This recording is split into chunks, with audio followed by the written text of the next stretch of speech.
mesa de este ciclo de diálogo, que ya es un espacio académico que nutre de manera constante la formación de los estudiantes del posgrado de la maestría en estudios en psicoanálisis. Entonces, bueno, pues para nosotros es fundamental ese espacio de construcción, de diálogo, en donde vamos a tener la oportunidad de escuchar tanto a estudiantes de la maestría como a docentes de la maestría y en algún momento en estas mesas algunos invitados. La maestría de estudios en psicoanálisis plantea siempre un diálogo transdisciplinario con las humanidades. Entonces, bueno, pues esta mesa va a llevar también ese eje de constructivo y pues esa misión. Yo quiero agradecer también el día de hoy al maestro Antonio Gómez Montelongo, que es el coordinador general de este ciclo, que él, bueno, pues ha estado organizando cada uno de los ciclos y en especial ha coordinado, pues bueno, esta primera mesa. Sean todos y todas y todes muy bienvenidos. Muchísimas gracias por estar aquí, por haber destinado este tiempo de su vida para escuchar a los ponentes. Me da mucho gusto, pues, presentar al doctor Georg Helmut Tezuma Araoz. Él es el coordinador académico, el coordinador de COAPSI, es el Centro de Orientación y Asistencia Psicológica de la universidad. Me da mucho gusto presentar también a Sabrina Bonanomi, que es estudiante de la maestría en estudios en psicoanálisis, a Marco Santiago, muchas gracias. Ellos son los ponentes del día de hoy. Y pues bueno, me da mucho gusto nuevamente presentar al maestro Antonio Gómez Montelongo, coordinador académico, a quien les cedo el turno de la palabra para que les hable de la fundamentación de estas mesas. Muchas gracias, Pati. Buenas tardes a todas, todos y todes. Es un gusto volver a verles. Sé que varias personas han estado pues acompañándonos en estos espacios, que eso evidentemente nos motiva a seguir construyéndolos y posibilitándonos a pensar otras temáticas. Bueno, finalmente, quienes han seguido en ciclos anteriores, pues hemos abordado cuestiones como muy concretas sobre algunos dilemas o algunos paradigmas del psicoanálisis o algunas vicisitudes que podríamos encontrar dentro de nuestra, se iba a decir profesión, pero me parece que no es una profesión, al menos en lo personal, he considerado que la formación de, de todo psicoanalista, de toda psicoanalista, va más de un lado de la articulación artesanal, ¿no? Como más una construcción a modo básicamente de orfebre, ¿no? Y bueno, en este tipo, o al menos en esta construcción que hemos apostado en este ciclo, pues nos quedamos pensando mucho a la luz también de algo que salió dentro del grupo, donde está Sabrina, donde está también Marcos, que ahorita van a presentar, sobre lo que pasa en el cuerpo, lo que ocurre en el cuerpo, esta condición demoníaca, esta condición siniestra, ominosa. Y pues bueno, esto evidentemente nos catapultó a retomar o a repensar, tal vez con el título, algo, una pequeña franja fronteriza de lo que hablaba Freud en su momento con este artículo de lo ominoso, ¿no? Si bien recordarán este espacio donde retoma el cuento del hombre de arena de Eta Hoffmann, y bueno, se pone a pensar en esta palabra tan peculiar del alemán, Heimlich, ¿no? Donde pareciera que lo ominoso queda fracturado desde este acercamiento posibilitado por Freud como algo que no es que sea de lo desconocido, sino más bien de lo no familiar. La negación aquí tiene un elemento importantísimo en esta construcción de unheimlich, ¿no? Que implica que aquello que en algún momento pudiera estar dentro de un panorama de lo conocido, de lo reconocible, sale y retorna de una manera pues, siniestra, por ponerlo en palabras simples, ¿no?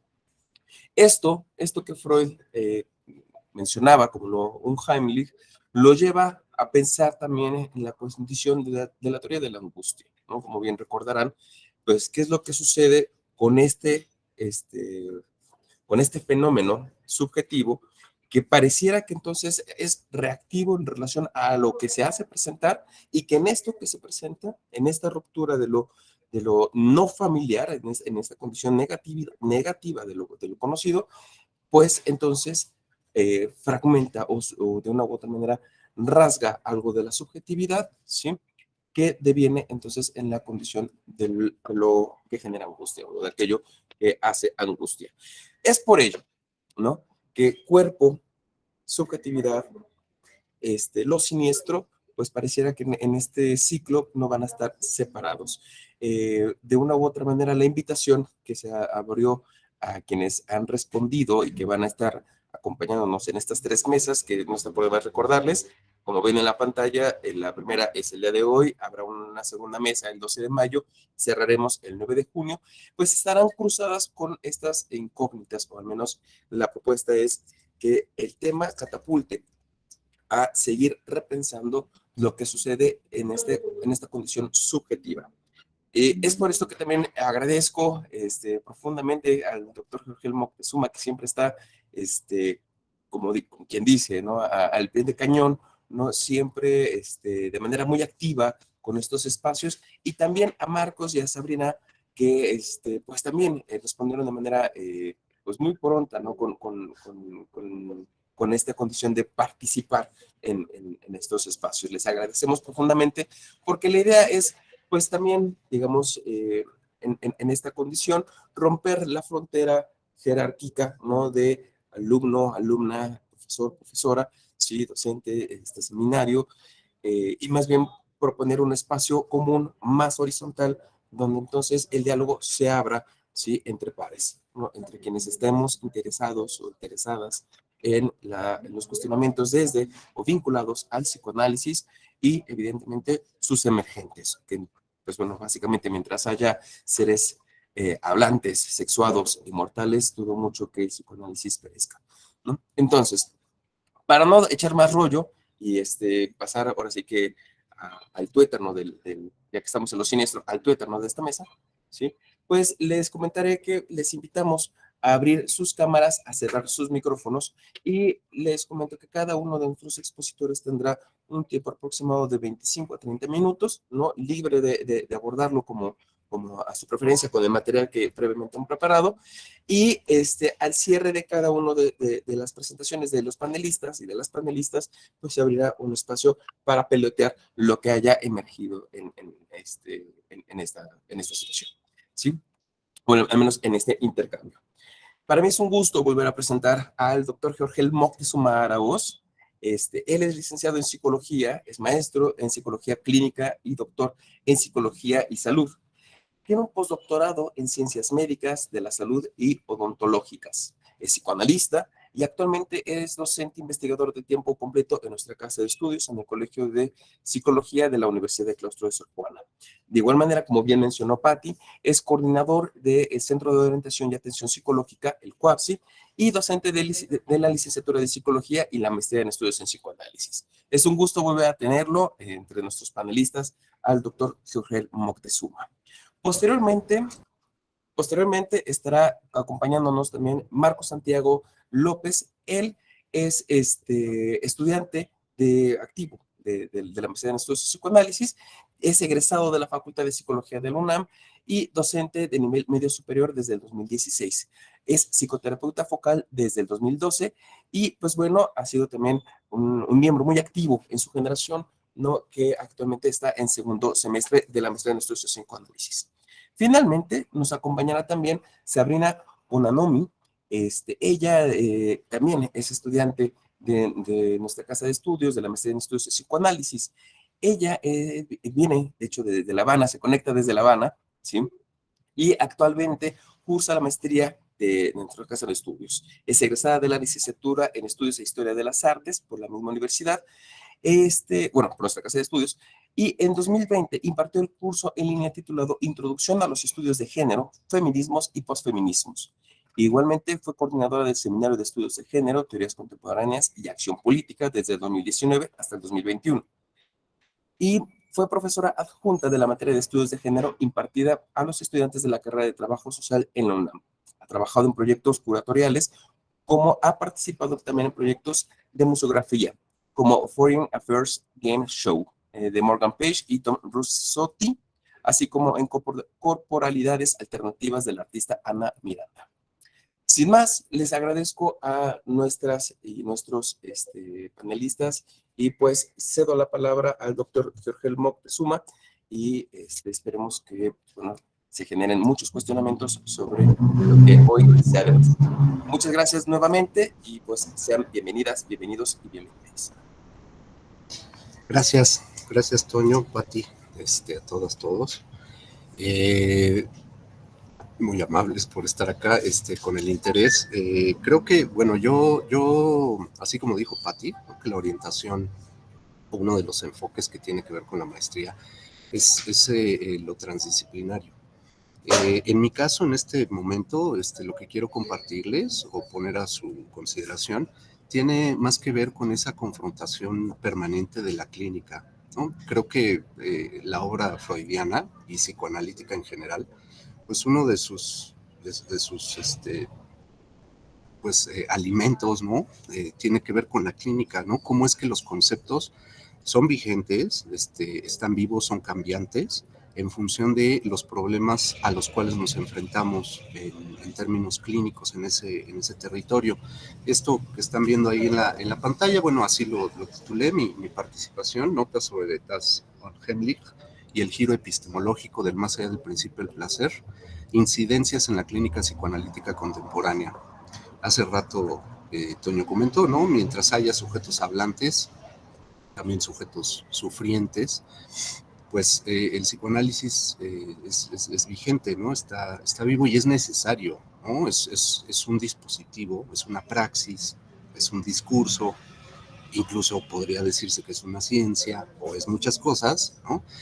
En aras de elaborar eso, ¿no? El sufrimiento, en el caso de la clínica. Entonces, bueno, yo lo que quisiera hacer, además de esta confrontación entre lo clínico o la clínica contemporánea y el concepto de lo ominoso, yo preferiría dejarle así, das Unheimlich, ¿no?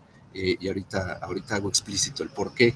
En primer lugar voy a dar un rodeo contextual. Me parece que es importante hacia donde yo quiero llegar, al punto que quiero llegar, que es una propuesta, ¿no? De un matiz de esto Unheimlich.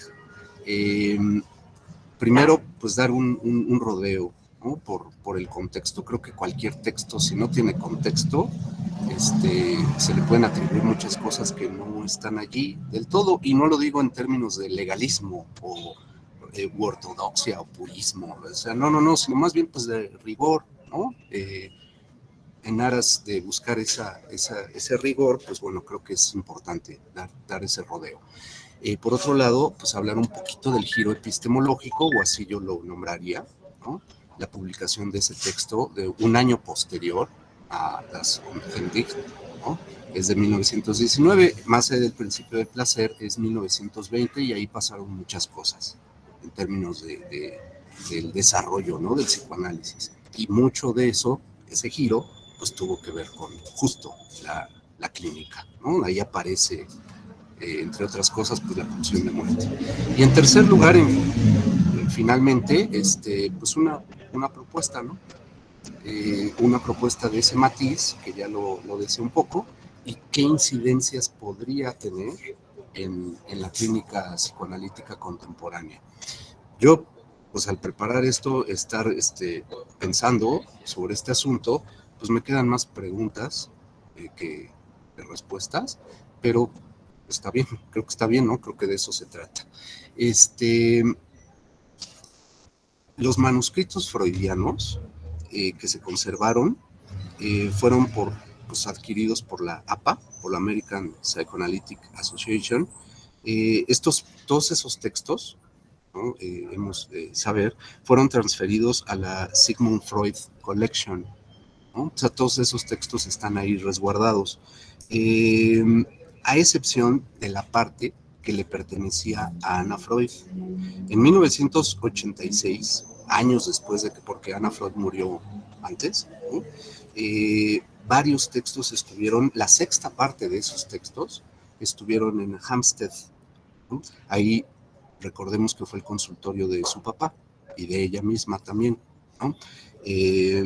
Posteriormente a la muerte de Ana, pues esta sexta parte de los textos, entre ellos lo ominoso, fueron transferidos a la división de manuscritos de la Library of Congress en Washington. Eso está en Washington. Así, de esa forma, dando esas maromas, nos llega ese manuscrito inédito, lo ominoso, ¿no? Y tiene ese texto algunas peculiaridades que quiero comentarles. Ya lo había dicho, 1919, un año después, 1920, surge Más allá del principio del placer, ¿no? Y a mí me parece que marca un giro en el psicoanálisis entendido como praxis, ¿no? Recordemos que praxis, Lacan retoma ese término, ¿no? de la filosofía, pero pues ya con su real simbólico e imaginario, pues la praxis él la concibe de muchas formas, pero la que yo quería subrayar es el tratamiento de lo real por lo simbólico, ¿no? Eso muy, muy, muy en general, y una de las acepciones es lo que dice Lacan, ¿no? que es una praxis. Este giro del más allá del principio del placer está determinado por el encuentro de la clínica con el inconsciente no reprimido, ¿no? Y con la pulsión de muerte, ¿no? Es decir, lo no simbolizado, lo no reconocido, lo no ligado, lo no investido, lo no representado, eso sería lo real lacaniano. Podría ser, sabemos que hay varias acepciones, yo podría decir que hay 6, pero bueno, ese es otro tema, acepciones de lo real. Una de esas acepciones, pues justo podría ahí tener resonancias, ¿no? Con lo real de Lacan. Pues Freud siempre señaló la importancia del arte, la ciencia, la religión, en cuanto a formas de tratar el vacío, es decir, lo no simbolizable, lo no investido, ¿no? Y pues también sabemos que a través de la revista Imago, en 1919, pues es por donde se publica, ¿no? Lo ominoso por primera vez.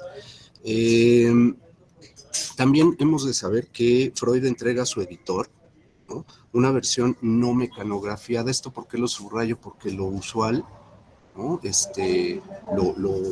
Lo que siempre hacía Freud, a excepción de este texto, es entregar versiones mecanografiadas. Esta versión, ¿no? Del ominoso, ¿no? La entregó con tachaduras, con marcas, con señalamientos al pie, ¿no? Y dándole instrucciones a su editor, pues de que tenía que hacer varias transcripciones, sobre todo de varios diccionarios, ¿no? Ustedes ya han tenido el chance de leer y releer lo ominoso y ven que pues, hay un montón de referencias, ¿no? a diccionarios. En la correspondencia que mantiene con Ferenczi, Sándor Ferenczi, pues Freud dice que es un texto así, como ninguneándolo, pequeño y poco importante. Eso está en el texto, la correspondencia con Ferenczi. Y también dice, por ahí del 12 de mayo, 10 de julio de 1919, que además de ser poco importante este texto, pues en una carta de 1913 a Ferenczi, ¿no? Freud dice que sus ideas le vienen por ciclos septenales, que cada 7 años, pero estamos en 1913, ¿no? Con Totem y Tabú. Él dice, ¿no? 1891, la afasia, ¿no? 1898, 99, la interpretación de los sueños. Después, 1904, 1905, el chiste y su relación con el inconsciente. Pasan otros 7 años, 1912, 1913, Totem y Tabú, ¿no? Y ahí en esa carta Ferenczi le dice, pues que no esperen nada de él, o sea, de Freud, ¿no? Nada importante, hasta 1919, 1920. ¿Y qué ocurre en esos años? Justo lo ominoso, aunque él haya dicho que es poco importante, y más allá del principio del placer. Freud, en su rastreo etimológico, pues sobre todo ustedes identificaron que se basa en 2 diccionarios, ¿no? El de los hermanos Grimm y el de Sanders, ¿no? Da indicaciones a su editor para transcribir varios pasajes y estos no coinciden. Si los checamos, ¿no? Esas indicaciones que dio Freud, el editor no dio las transcripciones indicadas. Hay un texto que me parece es imprescindible digamos, para encauzar, ¿no? Para darle un contexto al texto del ominoso, de Ernst Jentz. Ernst Jentz fue un psiquiatra. Este texto apareció en 1906, que se llama Sobre la psicología de lo Unheimlichen. Eso es previo, años antes de lo siniestro o lo ominoso de Freud. En castellano, ¿no? Nos encontramos con dos palabras diferentes, siniestro y ominoso. Si nos vamos a la traducción de López Ballesteros, elige siniestro, ¿no? Ya ven el rollo de la diestra y siniestra. Sinister en latín significa izquierda y tiene acepciones en términos de historia de las culturas, tiene resonancias con el mal agüero, lo maligno, ¿no? Lo mágico, el animismo, ¿no? Con esa elige López Ballesteros, hablar de lo siniestro. Pero con Echeverry tenemos una otra acepción que tiene que ver con lo ominoso. Omen, ¿qué significa omen? Pues presagio. Es decir, lo que quiero decir es que ambas traducciones dejan de lado aquello que es familiar a la vida anímica y se hace ajeno por la represión. Cosa que me parece importante porque Freud habla de eso, habla de cuestiones que pasan por la represión, ¿no? Y aquello que retorna, ¿no? Que familiar, ¿no? Lo familiar que posteriormente se hace ajeno o extraño. Por el lado de estas traducciones, pues presentan problemas, ¿no? O nos confrontan con problemas, porque Unheimlich es una palabra que designa a partir de Freud un sentimiento, o sea, lo vemos ahí, el sentimiento, la emoción. Yo me atrevería a decir que es más bien una experiencia, pero bueno, dejémosle ahí. Un sentimiento que pertenece al orden de lo pavoroso, de lo escalofriante, de lo que excita angustia, y por otro nombra una causación específica, y que es aquella que se refiere a todo aquello que debiendo quedar en secreto, en lo oculto, sin embargo ha salido a la luz. Es decir, que había algo familiar a la vida anímica que se hace ajeno a la represión. Esto, entre muchas otras cosas, nos está diciendo Freud, y que parece que tanto López Ballesteros como Echeverry no alcanzan a aprehender, ¿no? A apañar, ¿no? Este sentido que le está dando Freud. Yo creo, pues por eso preferiría hablar de Das Unheimlich y no traducirlo. Por el lado francés, ¿no? María Bonaparte y Jean Laplanche, ¿no? Pues nos hablan de la inquietante extrañeza. Lo traducen así, lo cual se refiere a una sensación, otra vez, a una sensación que rompe la calma y como adjetivo califica a aquello extraño o ajeno que percibe el sujeto. Sin embargo, otra vez, nada nos dice sobre el proceso represivo del que habla Freud, ¿no? Ahí me parece importante señalar eso. Freud realiza un trabajo de rastreo conceptual y etimológico que promueve lo equívoco, lo vacilante, lo abismal, trabajo que está en continuidad con su método de interpretación de los sueños, ¿no? Sí, Freud, filólogo, ¿no? Y que pues hay un texto de 1910, ¿no? El doble sentido antitético de las palabras primitivas, ¿no? Que 10 años después de la interpretación de los sueños, creo que, o sea, Freud estaba pues muy cuidadoso en el rollo filológico, etimológico, el sentido de las palabras, todo eso se pasaba bastante tiempo, ¿no? en nominar algún fenómeno a través de un concepto. Freud concluye el primer capítulo de este texto, del ominoso, demostrando que la palabra Heimlich coincide con Unheimlich, ¿no? Es decir, que lo Unheimlich no sería nada nuevo, sino algo que fue familiar a la vida psíquica y que se manifiesta como una presencia sin representación, un huésped que atraviesa la barrera protectora y que une el instante de lo siniestro con un instante de desamparo, ¿no? Desamparo, ese término es retomado en Más allá del principio del placer. Bueno, en la siguiente diapositiva, es a manera de resumen, nada más para guiarme pues un poco. Yo diría, o me atrevería a proponer, que habría un matiz, yo así lo entiendo, o propongo dos variaciones de la experiencia de lo unheimlich. Uno, lo unheimlich con relación a lo reprimido que retorna, ¿no? Es decir, estaría yo haciendo referencia a la teoría de la represión, ¿no? Al retorno de lo reprimido, ¿no? Teoría extraída del campo de las neurosis, no de la psicosis, ¿no? Entonces ahí, pues una pregunta creo que prudente es, ¿qué onda con lo unheimlich cuando de la psicosis se trata?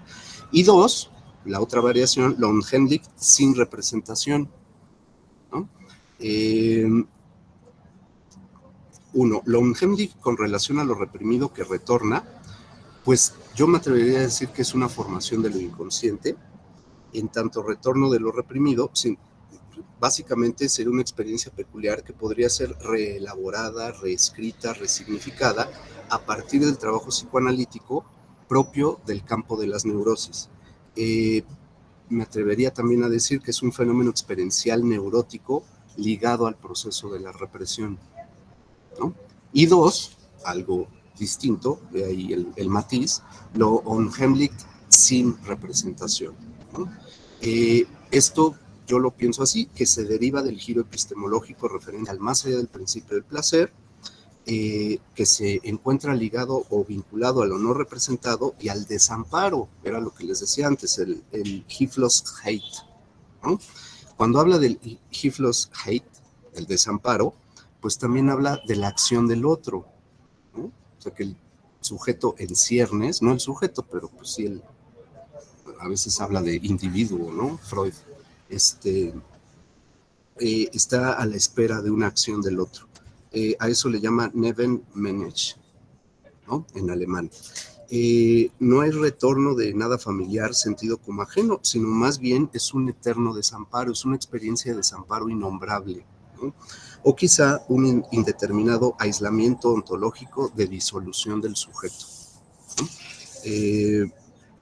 Quizás sea, me atrevería también a decir, quizás sea un fenómeno psicótico no abordable mediante el tratamiento analítico propio del campo de las neurosis. La pregunta sería, bueno, entonces, ¿qué hacer? ¿Qué hacer, ¿no? En el tratamiento de la psicosis? ¿Qué hacer con esa experiencia de lo unheimlich, ¿no? Si no hay acceso a la simbolización, ¿no? al empalabramiento, ¿no? Pues bueno, producir un texto, ¿no? Un texto nuevo o una narrativa inédita. Tratar el desbordamiento de goce terrorífico a partir de una obra, ¿no? De una acción, de una obra, recordando lo que Lacan nos dice en el seminario 3, ¿no? La metáfora delirante, la compensación imaginaria, ¿no? Creo que eso como que da algo de luz. Y también, pues eso, también me valgo de la definición que da Colette Soler de delirio, ¿no? Un proceso de significantización que promueva la localización del goce y el mantenimiento de la consistencia subjetiva. Este unheimlich también me atrevo a decir que no es lo real, sino más bien es una experiencia de lo real sin anclajes a lo simbólico, sin orden significante, sin discurso, sin retorno de lo reprimido, ¿no? Este tratamiento de lo unheimlich a partir de la obra no se referiría a la sublimación. Sabemos que la sublimación es un destino de la pulsión, ¿no? Ese texto de pulsiones y destinos de pulsión. No, sino más bien a la producción de marcas, de huellas, de representaciones, de significantes que promuevan la formación de un andamiaje o de un conjunto de anclajes que le aporten al sujeto consistencias simbólicas que hagan de sostén a la propia subjetividad, ¿no? O sea, no habría una resignificación, habría una construcción, habría una subjetivación a partir de la obra y a partir de este tipo de experiencias que, pues igual, si retomamos a Wilfred Bion, que ya sabemos que es kleiniano, ¿no? Pues habla del terror sin nombre, ¿no? O sea, Didier Anziu también habla de Pierre Aulagnier, todo ese grupo, ¿no? De psicoanalistas, pues desde otra postura conceptual, pues hablan de algo que quizás sea distinto a lo que nos propone Freud como lo ominoso en este texto, ¿no? Creo que todo lo anterior no tiene únicamente consecuencias en la clínica, sino también, ahora sí, en la labor transdisciplinaria, ¿no? Por ejemplo, con el arte o con la estética. En tanto disciplinas que pueden plantear problemáticas relativas al enfrentamiento del sujeto ante estas dos variaciones distintas de lo unheimlich. Simplemente es una propuesta que está en trabajo, ¿no? Uno podría decir, bueno, pues eso que se está experimentando, pues tendría que tener algún tipo de referencia, algún tipo de coordenada. Otro objeto de interés para mí es hablar de la experiencia, ¿no? Esta otra parte del cuerpo, lo siniestro y el cuerpo. Me parece que esas experiencias de desamparo total, por llamarlas así, ¿no? Pues la verdad es que sí dejan marcas, huellas mémicas, yo me atrevería a decir que no, pero existe algo que son las huellas sinápticas, a partir de los mecanismos de la plasticidad neuronal, ¿no? Y que estaría faltando aquello que tiene que ver con las huellas némicas o, en sentido lacaniano, con los significantes. Creo que esa es la labor, ¿no?, que podría uno plantear en el psicoanálisis, ¿no?, en el tratamiento de la psicosis, a partir de que hay algo que única y exclusivamente se registra a nivel corporal. Y esas coordenadas o esas marcas, me atrevería a decir que tiene que ver con las huellas sinápticas, ¿no? Esto, pues ya, si hay chance en otro momento, en otra mesa, con otro tema, pues ya lo plantearía, ¿no? La relación que existe entre huellas sinápticas, huellas némicas y significantes, ¿no?, en cuanto a cómo es que se ordena una experiencia, ¿no?, se define un ámbito fantasmático y entonces la realidad se adecúa a ese plano, ¿no?, de lo fantasmático, del fantasma fundamental.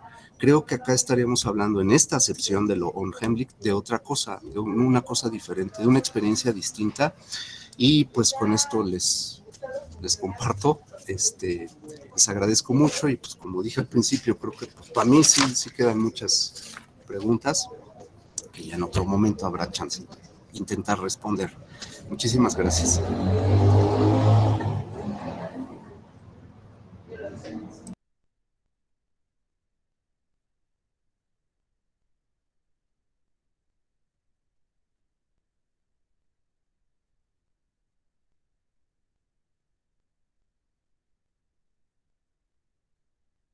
Y ahí viene Toño.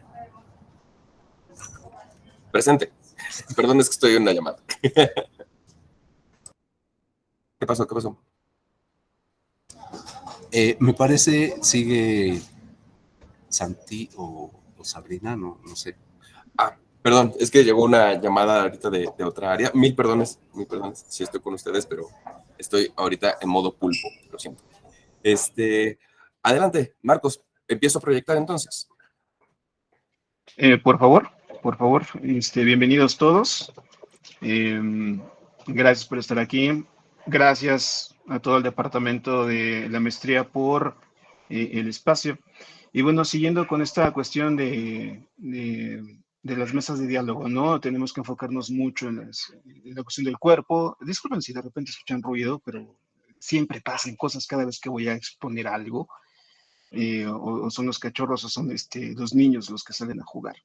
Bien, creo que todavía no se alcanza a ver la presentación. Y bueno, mientras se alcanza a apreciar o a proyectar, el tema que yo quiero desarrollar o tratar de ponerlo aquí, son estas hermandades de Tasco. Estamos nosotros a punto de entrar a lo que es Semana Santa.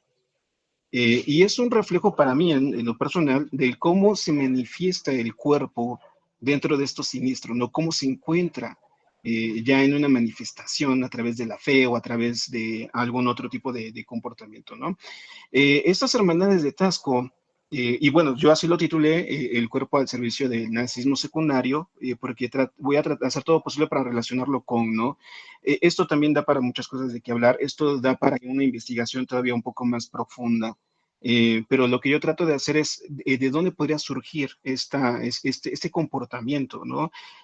Son tres hermandades en sí y también voy a abordar el tema del grupo en esto.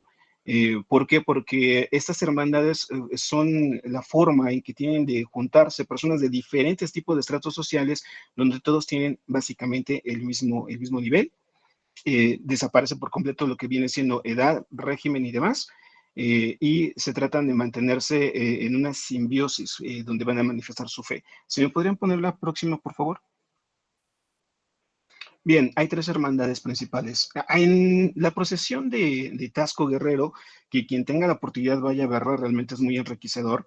Hay tres grupos muy importantes. Esto surge a raíz de la Inquisición, que, pues bueno, no nos vamos a meter en ese tipo de cuestiones, ¿no? La primera hermandad, que es la más numerosa, son de los llamados encruzados. Esta se caracteriza por ser exclusivamente de hombres. Llevan en la espalda gruesos rollos de zarzas, de vainas de zarza con espinas, y se les llama cruzados porque tienen una soga que los va atravesando, bueno, amarra sus brazos, como lo podrán ver, pero también en la capucha, dentro, tienen un amarre especial donde la boca es amordazada.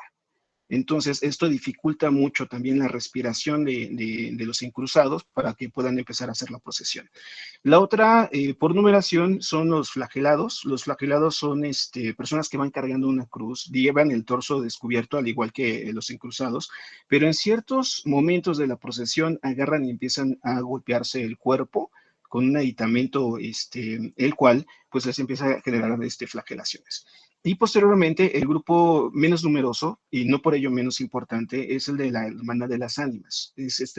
Son exclusivamente mujeres. Ellas no se flagelan, sin embargo, sí utilizan el dolor para la manifestación de su fe. ¿Cómo es esto? Tratan de caminar encorvadas o en su caso en cuclillas. Algunas cargan una cruz, otros cargan unos cirios. Todo es en absoluto silencio. Está prohibido incluso hasta la queja por tratar de manifestarse como tal, como una cuestión de la fe. ¿Me podrían poner la siguiente, por favor? Bien, características que luego pueden llegar a tener, ¿no? Los primeros registros de esta tradición son de 1598, o sea, son en la época de la Inquisición aquí en México. No sabemos realmente cuál fue la causante de, pero bueno, posteriormente son los primeros registros. El capirote, que en este caso es una máscara que llevan, todos deben de tener el cuerpo, perdón, la cara cubierta. Para ellos, el anonimato es sumamente importante. No deben de hablar de ello, no deben de conocerse entre ellos, bueno, por lo menos durante la procesión, no exhibirse, porque esto tiene que ser un completo anonimato. Los rollos de espinas o de zarzas pesan entre 50 a 70 kilos y lo que utilizan, que la imagen la tienen ahí también en la presentación, es lo que llaman la disciplina. La disciplina es un lazo especial donde en la parte del remate es de plomo y tiene unos puntas de clavo atravesadas para poder provocar esta flagelación directamente al cuerpo. La que sigue, por favor. Bien, hay familias completas que pertenecen a hermandades, y van por generaciones. De repente, lo que se ha podido investigar es de que hay familias donde están los padres, los tíos, los abuelos y demás, en diferentes hermandades, no están en la misma hermandad, ¿no? Hasta las mujeres pertenecen a otro tipo de hermandades, pero bueno, es algo generacional y es algo que se sigue manteniendo ahí. Los participantes, pues bueno, pertenecen a diferentes estratos sociales, no es solamente de como lo que pasa aquí en Iztapalapa, ¿no? Donde la población más baja son los que participan. Aquí no, aquí puede ser de cualquier estrato social de mismo Tasco. La procesión se realiza en absoluto silencio y esto se realiza a través del pago de mandas. El cuerpo está al servicio de un pago de una manda, que en este caso es una promesa que ya se cumplió. O sea, solicitaron algo y posteriormente están pagando por eso que se les había otorgado, ¿no? Y esta preparación es aproximadamente de un año mínimo, y como les había comentado, es completamente el anonimato. El siguiente, por favor. Bien, ¿de dónde viene la palabra manda? Porque esa es también muy importante. Viene del verbo mandar, mandare, sí como su etimología latina, y es ordenar al súbdito o imponer un precepto. ¿Qué quiere decir esto? Que la persona que hace esta cuestión de la manda ya se está asumiendo como un servidor. Yo te pido algo, si me das eso, voy a ser tu servidor. Y estamos hablando de que esta procesión va a estar directamente por servidores hacia una fe que ellos van manifestando. La que sigue, por favor. Bien, cuestionamientos que de repente me empezaron a surgir, ¿no? A primera vista podríamos considerar que es una conducta dictada por las cuestiones superyoicas, por supuesto, es absolutamente, o sea, ahí está manifestado el superyo desde una característica religiosa, ¿no? Moral religiosa. Podríamos considerar una conducta representativa de las pulsiones de muerte y las pulsiones de la repetición, totalmente, también, ahí las podemos ver que, como les había comentado, esto puede ser, bueno, puede darnos material para una siguiente ponencia, investigación, lo que sea. Pero a mí lo que más me llama la atención es cómo surge esto, ¿no? ¿De dónde podría llegar a manifestarse todo esto?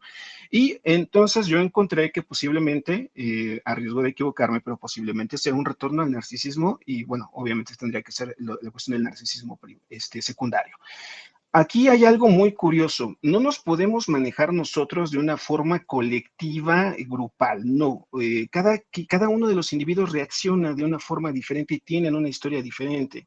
Lo que hace esta dinámica o la Iglesia Católica como tal, supongamos que es como aventar la red. Avientan una red, pero algo van a cazar ahí. Algo va a entrar en esa red. Y ahí es donde entra lo curioso, porque dependiendo de la historia de cada uno de los individuos, se relaciona directamente con esto que está pasando y empiezan a tener ya este desarrollo de lo que podría ser el narcisismo secundario, que en un momento lo vamos a empezar a describir. La que sigue, por favor. Bien. ¿Qué podría llegar a desencadenar este tipo de narcisismo si lo queremos ver de esta cuestión? ¿Cómo lo podríamos llegar a vincular? Bueno, para esto me voy a basar en la introducción del narcisismo, el texto de Sigmund Freud de 1914, precisamente en el capítulo número 2. No obstante, para aproximarnos al conocimiento del narcisismo, nos quedan expeditas algunos otros caminos que describiré bueno, a lo siguiente, que es la enfermedad orgánica, la hipocondría, y en su caso la vida de los amores de los sexos. Bien, aquí es donde entra esta cuestión de la relación con el narcisismo, porque la gran mayoría de estas personas empiezan a hacer las mandas a raíz de enfermedades. Muchas de estas enfermedades no han sido descritas o catalogadas o en su caso encontradas por los propios médicos. No hay una explicación como tal, entonces no podríamos estar descartando la hipocondría. Entonces, estas enfermedades que los llevan directamente a que sus cuestiones yoicas, bueno, toda la libido, regresarla hacia sí mismo, pues bueno, lo que buscan es la manera en cómo empezar a encontrar una satisfacción en este sentido.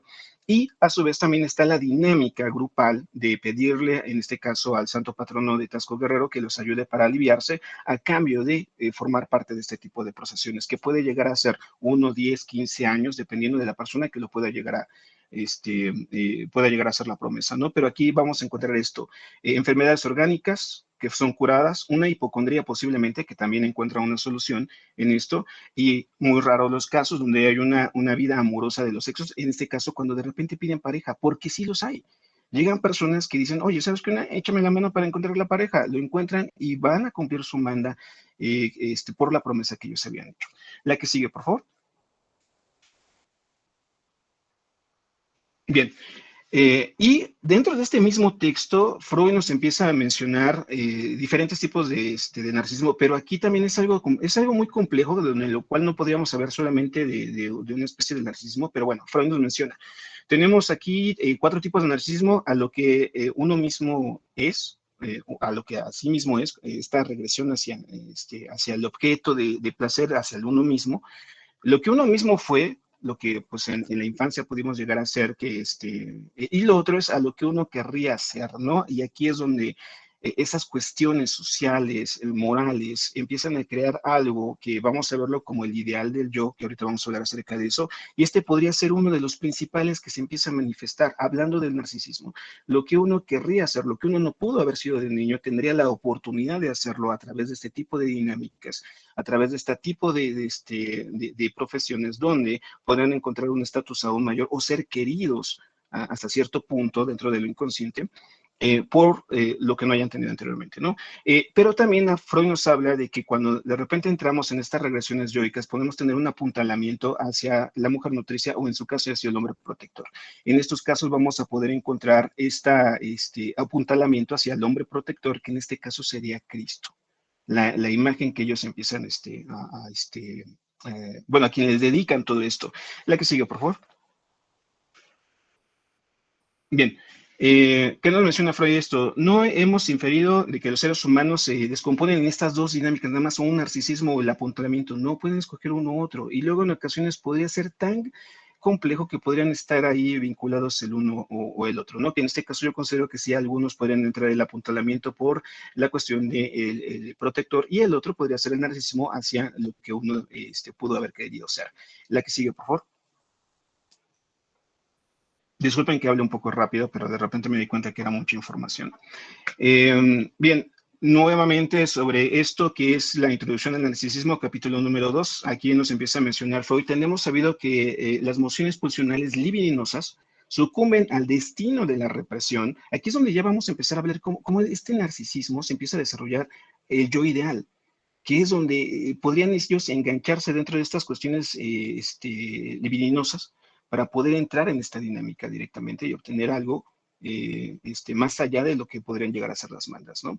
Bien, aquí entra mucho la represión, lo que estábamos, bueno, lo que el doctor Jorge estaba comentando, que se presenta dentro de estos aspectos, y también la cuestión de la sublimación. Pero bueno, aquí podemos caer en las cuestiones de las representaciones culturales éticas del individuo. Esas representaciones las acepta como normativas, se asume a las exigencias de que ellas derivan. Estamos hablando aquí de una cultura muy fuerte religiosa donde ven ellos que podrían entrar en esta dinámica y obtener aquel amor que posiblemente estaban buscando anteriormente, ¿no? Las formaciones ideales del yo se empiezan a generar como desde muy pequeños, de que podrían entrar, podrían participar y podrían formar parte de estas hermandades donde todos son iguales, donde ya no hay una separación entre el uno y el otro y todos van a obtener directamente lo que viene siendo el amor de Cristo, que ahorita lo checamos. La que sigue, por favor, Toño. Muchas gracias, Toño. Bien. Otro factor aquí importante, menciona Freud, aquí como siempre ocurre en el ámbito de la libido, el hombre se ha mostrado incapaz de renunciar a la satisfacción de lo que gozó en una vez. O sea, ese goce que tenemos dentro del narcisismo primario, cuando de repente entramos en esa dinámica de desarrollar el narcisismo secundario y encontrar el ideal del yo o el yo ideal, bueno, aquí ya me confundo un poco, pero bueno, el yo ideal, empezamos a tener esta satisfacción de poder obtener ese gozo que habíamos tenido de niños y es muy difícil renunciar a eso. ¿En dónde encaja todo esto? Hay personas que pertenecen a estas hermandades, las personas, bueno, con más tiempo han sido de 55 años. 55 años directamente dedicadas a la hermandad, todo por la cuestión del gozo que podrían llegar a tener por la aceptación y otro tipo de dinámicas que se podrían presentar, ¿no? La hermandad está abierta para que las personas se salgan cuando lo deseen, pero sin embargo se siguen manteniendo y una vez que cumplen ellos con sus propias mandas, tratan de ayudar a los que siguen a que cumplan con la misma función. Bien, la incitación para formar el ideal de yo cuya tutela se confía en la conciencia moral partió en efecto de la influencia crítica de los padres, que son los primeros que empiezan a formar esta cuestión del ideal. Posteriormente, esto es retroalimentado por los educadores, por los maestros y por todas las otras personas del medio en el cual se encuentra. Estamos hablando de que esta región del país, Guerrero y Tasco, hay una connotación religiosa profunda. Aquí en la Ciudad de México también la tenemos, como les había mencionado, en Iztapalapa. En el sur del país, lo que viene siendo Oaxaca, Chiapas y demás, también tiene unas connotaciones muy fuertes en las cuestiones religiosas y todo esto alimenta lo que es el desarrollo de un ideal del yo, que aquellas personas que no tengan superado la cuestión de narcisismo primario son los que se van a poder enganchar en esta red que les había comentado, que podría soltar la religión y donde algunos van a resonar con ella para poder encontrar esta satisfacción que podrían empezar a estar buscando. La que sigue, por favor. Bien, ahora hablemos del apuntalamiento hacia el hombre protector. ¿Cómo podríamos entrar en esta dinámica del apuntalamiento hacia el hombre protector, hacia un vínculo con la religión católica? Bien, Psicología de las masas y análisis del yo, escrito de libro de Freud de 1921, principalmente en su capítulo número 5, nos habla de las dos masas artificiales, que es la iglesia y el ejército, ¿no? Nos enfocamos principalmente en la iglesia. En la iglesia, lo mismo que en el ejército, rige idéntico espejismos, una ilusión, al saber, hay un jefe, que este jefe es Cristo, por así decirlo. También tenemos la imagen del Dios omnipotente, Padre de Cristo, pero sin embargo nos enfocamos más en la figura crística. Bien, y lo mismo que un general en el ejército, ¿no? Que entre ellos aman por igual a todos los individuos de la masa. Entonces, ahí es donde empezamos ya a tener esta cuestión de la búsqueda del afecto, ¿no?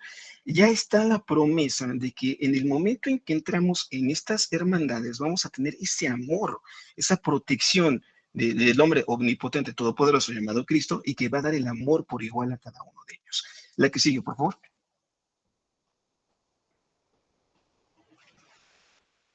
Bien, ahora, respecto a cada individuo de la masa creyente, él se sitúa como un bondadoso Cristo, hermano mayor, es para ellos el sustituto del Padre. Ahí es donde les hablaba acerca del apuntalamiento hacia el hombre protector, no es el sustituto que se va manejando ahí. Gracias por la observación del tiempo, ¿no? Un sesgo democrático, anima a la iglesia justamente porque todos son iguales. O sea, por eso es tan importante esto del anonimato. No mostrar sus rostros en público. Tal vez ellos entre la hermandad sí lo conocen, pero para mantener esta cuestión de la igualdad, nadie debe de saber de ellos y a su vez ellos tampoco tienen que saber hacia qué tipo de estrato social pertenecen. ¿Por qué? Porque romperían con esta estructura de la igualdad que se podría manifestar, porque todos tienen que ser iguales para que Cristo podría llegar a otorgarles este amor que tanto se podría estar buscando en dado caso de tener un narcisismo secundario directamente en las cuestiones del ideal del yo. Todos tienen idéntica participación para su amor, por eso tienen que ser todos completamente iguales. Notemos que en estas dos masas artificiales, ejército e iglesia católica, cada individuo tiene una doble ligación. La ligación es esta cuestión de la forma en que nuestra estructura libidinal tiene el contacto con los demás. El primero es el conductor, que es Cristo, o en su caso, en el ejército podría llegar a ser el general. Y la segunda ligación que se llega a dar es directamente con los individuos de la masa, con estos grupos con los cuales hay una identificación, porque todos podrían estar en la misma situación con diferentes modalidades, con diferentes orígenes, pero posiblemente con un narcisismo secundario en el cual se está manifestando durante ese momento. La que sigue, por favor. Bien, ahora, ¿cómo está la situación de que la flagelación se puede utilizar como una identidad del grupo cuando nosotros, desde una cuestión racional, no podríamos darnos cabida a, tal vez algunos, entre ellos yo, a flagelar el cuerpo directamente, ¿no? Como esta ofrenda corporal hacia obtener el amor que estamos buscando dentro desde un narcisismo secundario. A ese punto se puede llegar de ofrecer la flagelación, como dicen el grupo de las hermandades de los hombres, o en su caso el dolor corporal, que es el grupo de las mujeres, que me faltaba comentarles que el grupo de las mujeres llevan unas gruesas cadenas amarradas en los pies, de las cuales también pueden llegarle a provocar algunas flagelaciones, pero bueno, no tan profundas como en el caso de los hombres. Bien, para tratar de abordar este tema, aquí es donde empiezo a hablar acerca de la psicología de las masas y análisis del yo, escrito de 1921, en el capítulo 2, perdón, donde Freud refiere mucho a Le Bon, y pues bueno, Le Bon y su descripción del alma de las masas, ¿no? Para tratar de identificar por qué en el momento en que entramos en estos grupos podemos llegar a tener este tipo de comportamientos y lo cual para ellos podría llegar a ser algo moralmente visto de forma adecuada y es algo en el cual todos pueden llegar a participar y no tomarlo como una especie de flagelación negativa.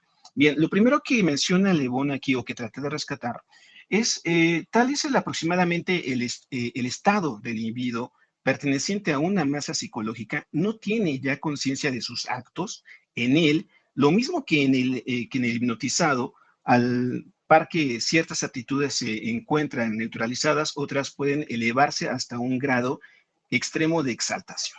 Entonces, estas cuestiones del dolor se exaltan aquí mismo, dirigidas directamente por ellos, pero bueno, aquí hay que tener mucho cuidado cuando de repente empezamos a leer este escrito porque hace mucho hincapié en esta pérdida de conciencia. No tenemos que ver esta pérdida de conciencia desde una cuestión moralista, ¿no? Como si fuera algo malo, como si fuera algo negativo, no. Es una reacción natural del ser en el momento en que se encuentra en un grupo y entonces hacen todo este tipo de comportamientos y algunas pulsiones se empiezan a manifestar y que esto ya forma parte de las estructuras del inconsciente o en su caso también del preconsciente. La que sigue, por favor. Bien, los principales rasgos del individuo integrante de la masa son, entonces, la desaparición de la personalidad, ya forman parte de un gremio. este grupo, estas hermandades son uno solo. Por eso, nuevamente, remitimos a la identidad que se pierde a través de la máscara, a esta forma en que ellos tienen de cuidar su imagen, ocultarla para formar parte del todo, ¿no? De la masa en sí. Bien, la separación de la personalidad consiste en los sentimientos e ideas en el mismo sentido, por sugestión, por contagio, y la tendencia de transformar inmediatamente en actos e ideas sugeridas, el individuo deja de ser él mismo, se ha convertido en un autómata carente de voluntad. Ojo con esto, volvemos nuevamente al punto, no lo podemos ver desde la cuestión moralista, simplemente de un comportamiento humano que se da, que nuestra voluntad se cede ante el grupo. Y esto lo podemos encontrar en cualquier grupo, incluso en las mismas universidades. Mucho de nuestra voluntad, nuestra forma de ser, nuestro criterio se ve ya vulnerable o se ve ya cedida ante el gremio, ante todo el grupo que se va manifestando. La que sigue, por favor. Entonces, lo que menciono no es acerca de Freud, sino es lo que menciona Le Bon, lo que Freud refiere de Le Bon. Bien, la masa es impulsiva, voluble y excitable. Una de las características principales, ¿no? Y se puede llegar a excitar al grado de poderlos llevar directamente a la flagelación. Es guiada casi con exclusividad por lo inconsciente, casi por exclusividad por lo inconsciente. Los impulsos a que obedece pueden ser, según las circunstancias, nobles o crueles. Aquí estamos hablando de una nobleza ya exaltada a través del dolor y a través de la flagelación para obtener el amor, de una carencia que se manifiesta a través de un posible narcisismo secundario. Cuando estamos hablando de las cuestiones crueles a través del grupo, podemos hablar de la guerra que se está presentando actualmente en el mundo, pero tampoco olvidemos este incidente que se presentó en Querétaro con este grupo de fútbol, donde las personas cedieron su voluntad, entraron en estas cuestiones, pero ahora sí, desde la crueldad, directamente a una cuestión violenta, ¿no? Ahora, esta connotación de las hermandades, se salen de esta crueldad hacia el otro, posiblemente se pueda convertir en una crueldad hacia uno mismo, pero van por la exaltación de las cosas que se van manifestando. Son tan imperiosos que nunca se impone lo personal, ni siquiera el interés de la autoconservación. Este es uno de los grandes situaciones que se presentan con el grupo. Pueden comprometer tanto su cuerpo a raíz de esta fe, a raíz de esta búsqueda del amor, que incluso la autoconservación pasa a segundo o tercer término. Hay algunas otras regiones del mundo que no pasa, bueno, por lo menos aquí en México, entre ellos Filipinas, donde sí se han dado casos de personas que fallecen durante las procesiones debido a que se entregan en absolutamente hacia las hermandades que ahí habitan, pero la autoconservación desaparece por completo. Bien, la que sigue, por favor. Bien, ahora, no podemos estar hablando de narcisismo si no hay una eterna falta. ¿En qué sentido? En que siempre nuestras pulsiones se van a dedicar a algo que no podemos obtener. En esta cuestión de no poderlo obtener aquí pasa algo muy curioso. La dinámica de estas mandas es, oye, ¿sabes qué, Cristo? Ayúdame. Estoy enfermo, padezco algo o necesito pareja. Y entonces de repente Cristo llega y se los da. Bien, ahí lo tienes. Ahora que ya lo tienes, pues viene lo que sigue, ¿no? Que es cumplir con la manda, que es estar 1 año, 2 años, los años que hayan acordado para estar ahí. Pero sin embargo, el discurso que se maneja aquí, el discurso que se mantiene de una forma constante es: no soy el merecedor del amor y de este favor que yo he recibido. Y entonces se sigue manifestando esta falta. Aunque ya se le haya dado, aunque ya se le haya otorgado desde una manera lógica o de una manera racional, sin embargo, desde una cuestión emocional, desde estas necesidades que tenemos para seguirnos manteniendo debajo de estas ciertas estructuras, estamos por el rechazo. Gracias, pero no me lo merezco y seguiré todavía manifestándome a través de estas formas corporales para continuar con la demanda del amor y del afecto, o en su caso, pido una segunda manda. Lo que a mí me hace pensar, ¿qué es lo que realmente está en juego aquí? La manda, el malestar que se tiene corporal para llegar a ese lugar, o es llegar a ese lugar que es la procesión a través de cualquier cosa, que puede ser la enfermedad, que puede ser la promesa hacia una necesidad que se tiene o lo que sea, ¿no? Formar parte de ahí. Pero bueno, son tantas preguntas que me surgieron a raíz de todo esto. La que sigue, por favor.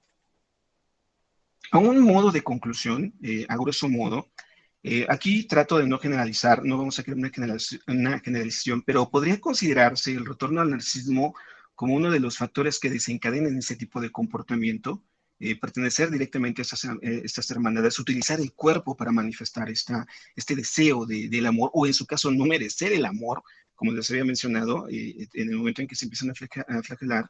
Pero bueno, esto es lo que lleva a las enfermedades de Tasco, donde su cuerpo está al servicio de este narcisismo secundario. El cuerpo está al servicio para pagar a través del dolor y la flagelación aquello que se recibe o aquello que no se siente merecedores por haber recibido. La que sigue, por favor. Bien, las hermandades de Tasco pueden ser un material amplio de estudio, ya que su dinamismo aborda temas muy interesantes y muy de la cuestión de la praxis psicoanalítica, como la compulsión de la repetición, la pulsión de muerte, el goce del síntoma, las relaciones sadomasoquistas, y todo aquello que tenga que ver con más allá del principio de placer, ¿no? Aquí podemos encontrar muchísimo material. Pero yo quería basarme directamente en esta cuestión, en dónde podría surgir, qué es lo que podría estar en juego para posteriormente desencadenar todo esto, pero hasta donde yo pude llegar en este tiempo de tratar de investigación podría ser esta cuestión del retorno hacia lo reprimido, como le había mencionado el doctor Kürkel, a través de un narcisismo, ¿no? La búsqueda de este amor y seguirlo rechazando, ¿no? Eso es lo que más me impresionó cuando lo empecé a ver, ¿no? Que ya lo recibieron, ya lo tienen, pero sin embargo dicen, no soy merecedor. Y entonces vuelven a caer en el estado original que los llevó directamente a pedir esa manda. La que sigue, por favor. Bien, pues muchísimas gracias por este espacio, muchísimas gracias por la atención. Espero no haberlos hecho bolas con todo esto. Si en alguna cosa me equivoqué, asumo total y absolutamente la responsabilidad, porque eso me va a ayudar todavía a estar mejorando este tipo de investigaciones. Pues muchísimas gracias.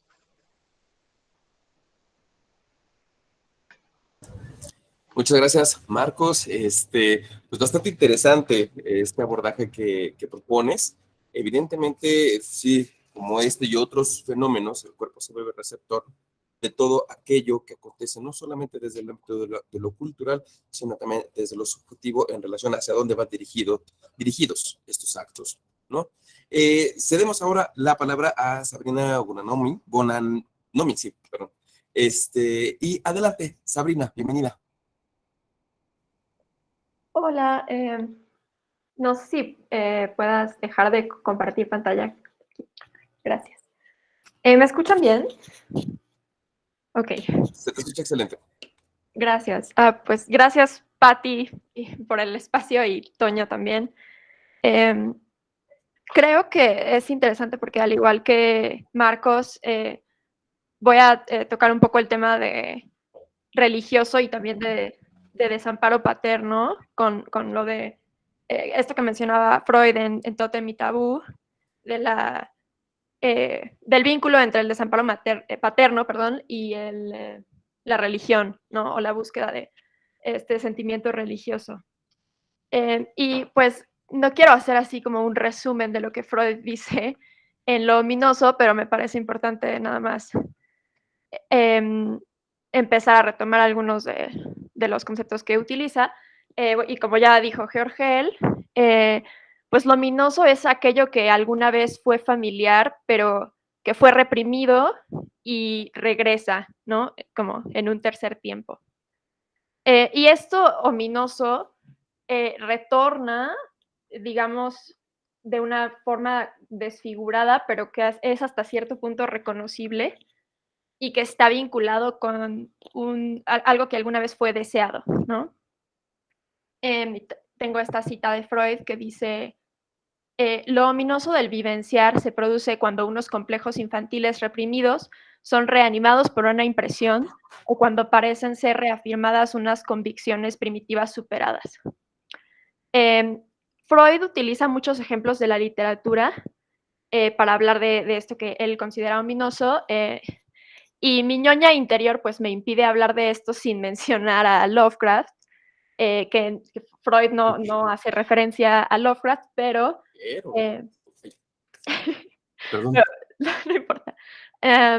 No importa, pero me parece interesante retomarlo porque Lovecraft precisamente habla de que el miedo es una de las emociones más antiguas y poderosas de la humanidad, y el tipo de miedo más viejo y poderoso es el temor a lo desconocido. Algo que me parece interesante de Lovecraft es que él tiene toda esta mitología en donde divide a sus monstruos entre extraterrestres y terrestres, ¿no? Tiene una mitología así muy compleja, pero en resumen es más o menos esto. Y si bien, o sea, Lovecraft no hace referencia explícita a esto que decía Freud de un retorno de lo reprimido, podemos encontrar en distintas historias o relatos que escribió este fenómeno.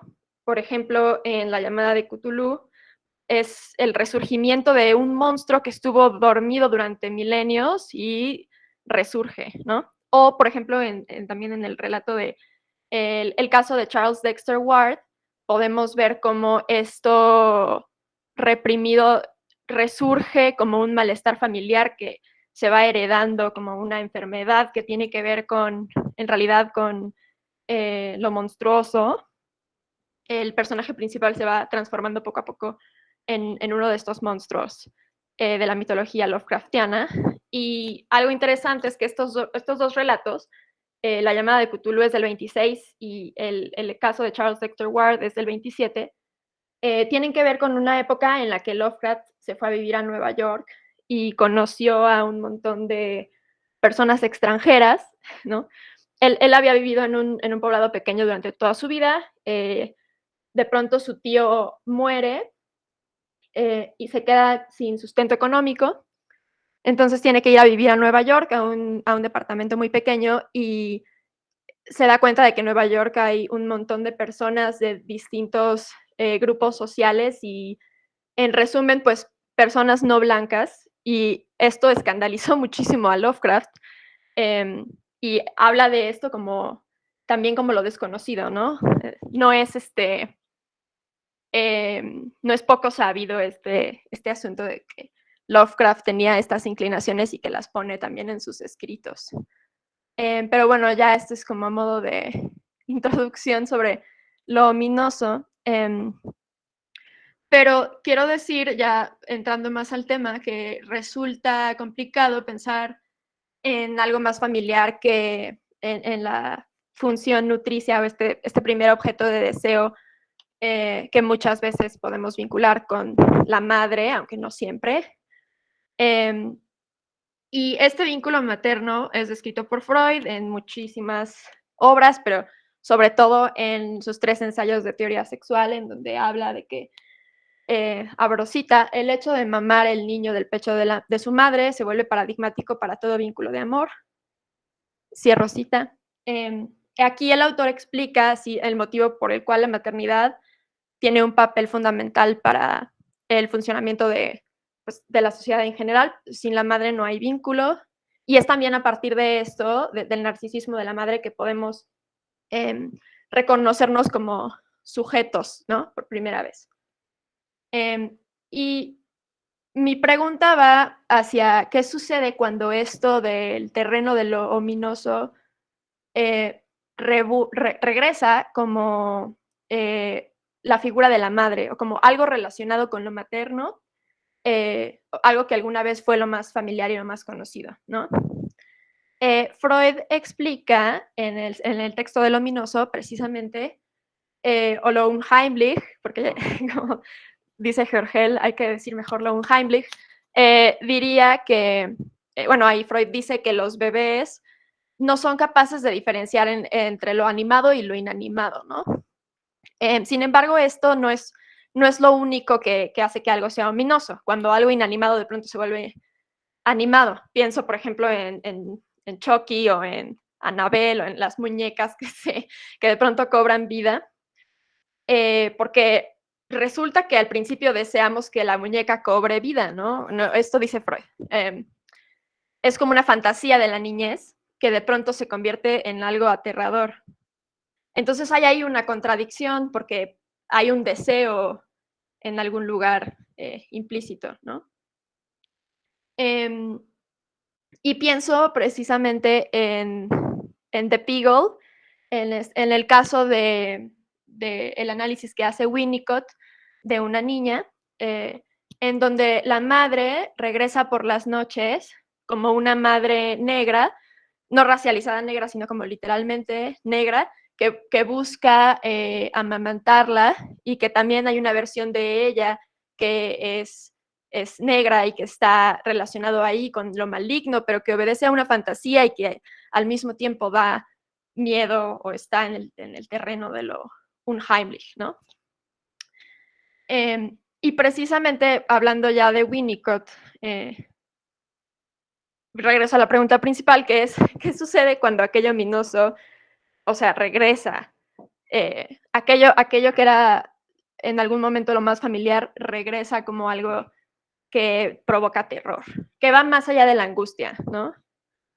Y pienso precisamente, perdón, acá por mis referencias de la cultura popular contemporánea, pero en Scream de 1996 de Wes Craven, que es este meta slasher, en donde al principio de la película se hace referencia a Viernes 13, cuando el asesino le hace preguntas a la personaje principal y le dice, ¿quién es el asesino de Viernes 13? Y ella dice que es Jason. Y esto es muy interesante porque aquí la personaje está teniendo un olvido, a pesar de que todos vimos la película de Viernes 13, muchas veces pensamos en el asesino de Viernes 13 como Jason, pero no es Jason, es la mamá de Jason en la película de Viernes 13, ¿no? Ya después en las secuelas el asesino es Jason, pero en la primera película de 1980, la asesina es precisamente la madre de Jason.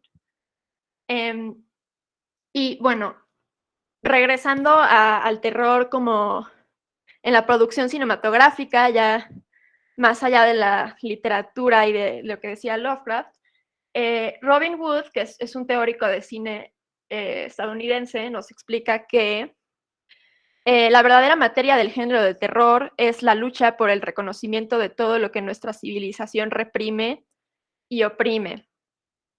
Y aquí me remito a la película del Exorcista del 73, que fue dirigida por William Friedkin. Y aquí, como paréntesis, digo que esta película también influenció muchísimo la producción cinematográfica de terror en México en esta década de 1970, particularmente con las películas de Carlos Enrique Taboada y también de otros filmes como Alucarda y otros filmes de monjas posesas que querían tener esta característica de ser más internacionales que el cine de terror más de los 50s y de los 60s. Y en parte pues estuvieron muy inspiradas por El Exorcista de Friedkin. Es algo interesante de esta película es que está basada en una novela de William Peter Blatty, que se inspiró en un famoso caso de un exorcismo realizado a un niño estadounidense llamado Roland Doe en la década de 1940. Sin embargo, el autor decidió cambiarle el género al personaje principal. En la novela ahora es una niña que se llama Regan. Y este cambio de género a mí me parece que es interesante porque obedece a una necesidad de querer encarnar algo como metáfora que obedece más al terreno de lo desconocido. Bueno, aquí voy a leer una cita de Hélène de Cixous en la que dice que estar poseído no es deseable para un imaginario masculino, que lo sentiría como pasividad, como actitud femenina peligrosa. Cierto que una cierta receptividad es femenina, entre comillas. Por supuesto, se puede sacar partido, como la historia ha hecho siempre, de la recepción femenina como alienación. Por su abertura, una mujer es susceptible de ser poseída, es decir, desposeída de sí misma. Esto me parece interesante porque también me remite a lo que dice Michel de Certeau sobre el lenguaje de las posesas. Pero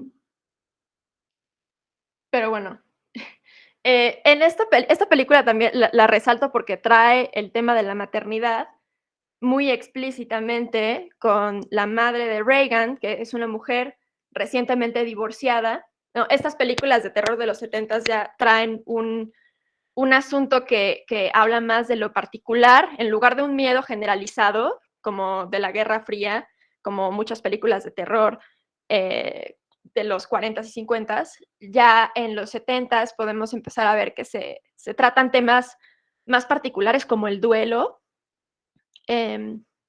Y aquí también hay un duelo por un divorcio, ¿no? Chris McNeil, que es la madre de Reagan, es una mujer recientemente divorciada, que se dedica a la actuación. O sea, es una madre que trabaja, que deja a Reagan al cuidado de nanas, y que además está en la industria del cine. Y un día en el que Reagan está sola, vemos cómo encuentra una ouija en el sótano de la casa y empieza a jugar con ella, ¿no? Y de pronto Reagan empieza a mostrar estos síntomas de cosas extrañas. La llevan al hospital, la revisan, resulta que no tiene nada orgánico, no hay ningún síntoma que obedezca a algo orgánico. Y entonces, en su desesperación, la madre, que es hasta este momento asumida como religiosa, opta por acceder al auxilio de unos sacerdotes jesuitas. Entonces responden y estos sacerdotes le dicen es que necesitamos el permiso del Vaticano, pero al final nada de esto sucede y finalmente acceden a ayudar a Reagan. Y bueno, la película trata muchísimos temas muy interesantes, creo que da para mucho análisis que se ha hecho desde hace ya mucho. Y aquí me parece importante hablar de una cita de Michel de Certeau, hablando justamente del papel de los exorcistas con la mujer posesa, o en este caso la niña posesa. Dice, más que los secretos del lenguaje, se pone en duda su apropiación. El exorcista lucha por traer al locutor a unos demonios que la literatura teológica identifica como contrarios a Dios. Con esta identificación se trata de reducirlos a lo mismo. Reclasifica a las posesas según su saber teológico, defendiendo así la apropiación del lenguaje a Dios. Igualmente nos dice, el trabajo de los médicos o de los exorcistas consiste en una nominación que pretende clasificar a las parlantes dentro de un lugar circunscrito por el saber que dichos médicos o exorcistas poseen. Entonces aquí vemos cómo hay un intento de anclar todo eso desconocido a un lugar del saber, del amo, ¿no? Así como de lo que decía Lacan, la posición del amo, pues, es en la que está el exorcista y el médico en esta situación. Reagan deja de ser ella misma y su identidad es raptada por algo prohibido y desconocido. Freud vincula también el culto religioso con la melancolía por el padre. Aquí el padre está ausente en la película. Vemos cómo hay una escena en donde la madre le habla por teléfono con él y le reclama porque no está presente y Reagan está escuchando todo esto. También hay una escena en donde Reagan le reclama a la madre que por qué va a tener relaciones con otros hombres. Bueno, y aquí, en este sentido, podríamos hablar de la falta de padre como algo de que simboliza en este sentido la falta de estructura que da cabida a algo del terreno de lo ominoso. Y aquí Freud nos dice en Tótem y Tabú, en cuanto a las necesidades religiosas, considero irrefutable su derivación del desamparo infantil y de la nostalgia por el padre que aquel suscita, tanto más cuanto que este sentimiento no se mantiene simplemente desde la infancia, sino que es reanimado sin cesar por la omnipotencia del destino. Existen también otros filmes en donde podemos hablar del rol materno, como en Carrie, de Brian De Palma, y también existen más contemporáneos como de Babadook, o Buenas noches, mamá, que es una película austriaca, en donde también el rol de la madre tiene un papel fundamental. Estas dos últimas, El Babadook y Buenas noches, mamá, me parece que obedecen a un tipo de cine que busca subvertir esta idea de la madre como terrorífica, ¿no? Y al final incluso, bueno, spoiler, pero en Babadook el monstruo se vuelve parte de la familia, o sea, tienen que aprender a convivir con el monstruo. Nunca lo van a... Se acepta que nunca va a morir y siempre va a estar ahí. Y este es como que un final que subvierte muchas expectativas del cine de terror o estereotipos del cine de terror que se han tenido desde hace mucho tiempo, ¿no? Y otra película también que habla de esto es La semilla del diablo o El bebé de Rosemary de Polanski, en donde se habla de... está de nuevo es del 68 esa película. Es que la fecha me parece importante porque se empieza a hablar de esta mujer moderna o contemporánea que choca con los ideales de lo femenino, y entonces es como que es tu culpa que Satanás se meta en la sociedad, ¿no? Y bueno, literalmente aquí esto diabólico, bueno, en El bebé de Rosemary y en Carrie, esto diabólico, esto ominoso se manifiesta como un poder dentro de las mismas protagonistas. En un sentido literal, como en El bebé de Rosemary, que ella está embarazada del hijo del diablo, y en Carrie, que se manifiesta con su primera menstruación, y en este sentido viene toda esta rebeldía hacia la madre que representa todo lo terrible que le ha sucedido a Carrie a lo largo de su vida. Entonces, aquí pues no llego todavía a ninguna conclusión como tal, es todavía terreno de muchísimo análisis y de investigación, pero me parece interesante resaltar esto que dice Robin Wood también sobre el cine de terror más contemporáneo, que dice: si vemos la evolución de la película de terror en términos de un regreso inexorable de lo reprimido, no nos sorprenderá la última emergencia del verdadero significado del género, junto a una percepción de ser el género más importante de los géneros americanos y tal vez el más progresivo, incluso en su claro nihilismo, en un periodo de extrema crisis cultural y desintegración que, por sí mismas, ofrecen la posibilidad de un cambio radical y de reconstrucción. Robin Wood se basa muchísimo en varios textos de Freud para hacer análisis cinematográfico. Y bueno, creo que sería todo por... No sé si todavía me queda tiempo, ya me pasé, pero... Bueno, esperemos que no sea todo y que siga esto elaborándose y entretejiéndose, ¿no? Muy interesante, Sabrina. La verdad es que justo creo que el cine del terror, la literatura, de una u otra forma, permiten hacer este desplazamiento un poco más en la construcción de pues la presencia que podrá tener o la participación, ya sea pasiva o activa, ¿no?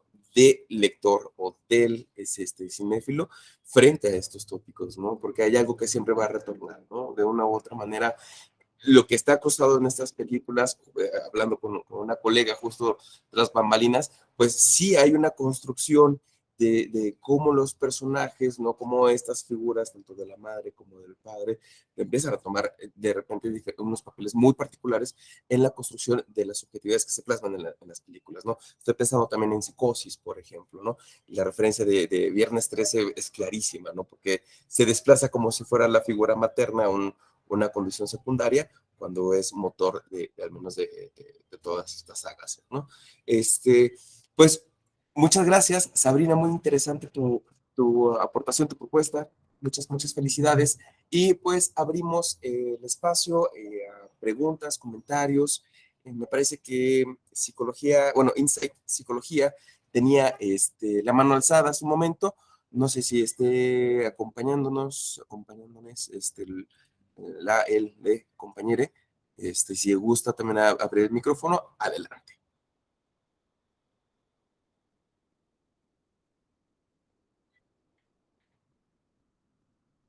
Si no, cedemos la palabra a Pam. Adelante, Pam. Muchas gracias, Toño. ¿Sí me escuchan? Súper bien. Perfecto. Muy interesante las tres ponencias. Me quiero dirigir específicamente a Marcos Santiago en algo que refirió Sabrina, justamente al decir que reducirlos a lo mismo, era justamente la pregunta que tenía para Marcos Santiago, que para mí no sería la palabra reducirlos, sino fusionarlos a lo mismo. No quiero volar el balón, espero que nadie se ofenda con lo que voy a preguntar. Quería preguntar acerca de la postura que tienes, Marcos Santiago, justamente en relación a lo ominoso cuando lo diabólico y lo divino se funden. Como decía Saramago en el Evangelio, según Jesucristo, Dios y diablo es uno. Quería preguntarte con respecto a tu postura frente a esta hermandad de Tasco que está impresionante. ¿Cuál es tu posición? Bueno, de una manera muy, muy personal, para mí es súper interesante y es de lo más humano que podemos ver, porque no nos podemos dividir en esta cuestión entre lo diabólico y lo angélico, ¿no? Sino en esta posición de la convivencia entre ambos, ¿no? Es como esta cuestión de que no podemos separar lo inconsciente de lo consciente, ni tampoco del Completamente de acuerdo. preconsciente, sino todos ellos juegan un dinamismo dependiendo mucho de nuestras acciones, ¿no? Entonces, para mí es de lo más humano que puede haber y que podría ayudarnos a entender muchísimas cosas de nosotros mismos. Muchas gracias, Marcos. Muy claro.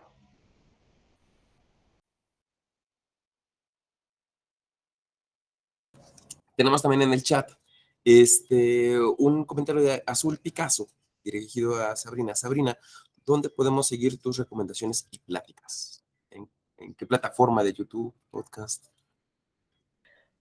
Pues, curso? a ver cosas verdaderamente de terror, pues síganme en redes. Próximamente un podcast. Se llama Flema, lo pueden seguir en redes.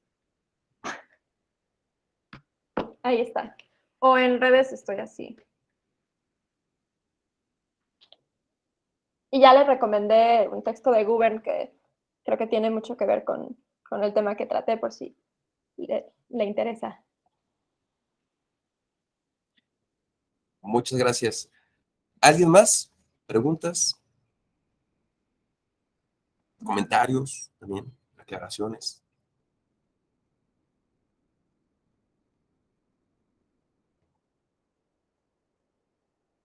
Yo tengo una pregunta pero ya no es sobre las ponencias. Es que en este texto de lo ominoso, Freud remite a su texto de 3 ensayos de una teoría, ¿qué? Sí, Sexual. de una teoría sexual, y ahí, cuando habla del terror a la oscuridad, del miedo a la oscuridad de los niños, y dice que los niños tienen este miedo a la oscuridad porque ahí no pueden ver a la figura amada, al objeto de deseo, y quería saber cómo qué opinan de esto, porque sentí que faltó ahí algún tipo de desarrollo en cuanto a ese tema.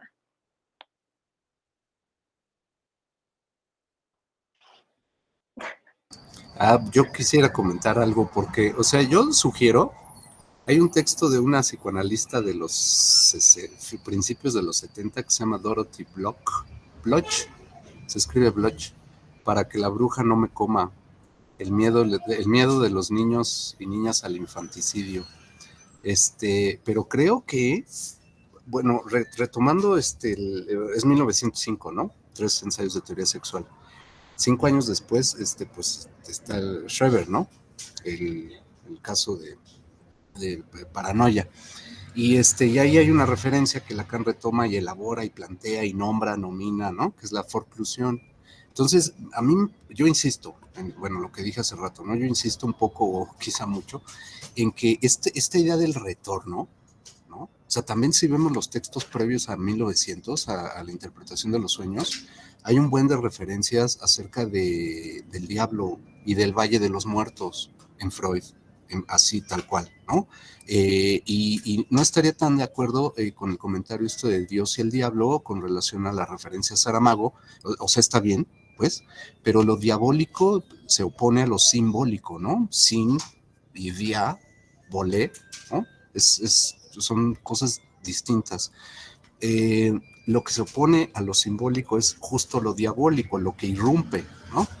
y que creo que también la idea de Satanás, ¿no? El que divide, pues es eso, o sea, no estaríamos hablando de la figura como de Eugenio Derbez que le pega el diablito con cuernos, no, no, es más bien esa entidad, ¿no? Abstracta que tiene que ver con el mal y con la irrupción. Entonces, a lo que voy es que creo que cuando Freud está hablando de estos terrores o miedos de los niños y las niñas, ¿no? Asociadas a la figura de la madre, ¿no? Está bajo la línea de la teoría de la represión. Insisto, hay experiencias que no pasaron por la represión, sino que pasaron por la forclusión, ¿no? Entonces, cuando eso que no se reprimió, eso que ocurrió, que aconteció, que no sabemos qué fue, si regresa en lo simbólico, bueno, pues es que hay una formación de lo inconsciente, ¿no? Pero si regresa en lo real o en lo imaginario a manera de delirio o en lo real a manera de alucinación, es decir, fenómenos psicóticos que no obedecen a la teoría de la represión. No hay un retorno a lo reprimido. Yo me atrevería a decir, cosa criticable, ¿verdad?, que no existen los síntomas psicóticos bajo la mirada de esta teoría de la represión, que un fenómeno psicótico es otra cosa, que el mecanismo o los mecanismos que operan son distintos. Entonces, me parece eso, puntualmente contesto, o bueno, comento más bien. Los terrores de los niños, los pavores nocturnos y todo eso, creo que sí tienen relación con esta teoría de la represión, que son formaciones de lo inconsciente, ¿no? Que tienen una estructura de síntoma, ¿no? Y que, pues sí están asociados a este mundo, ¿no? O a esta experiencia materna. Pero hay un montón de experiencias más que no obedecen a eso.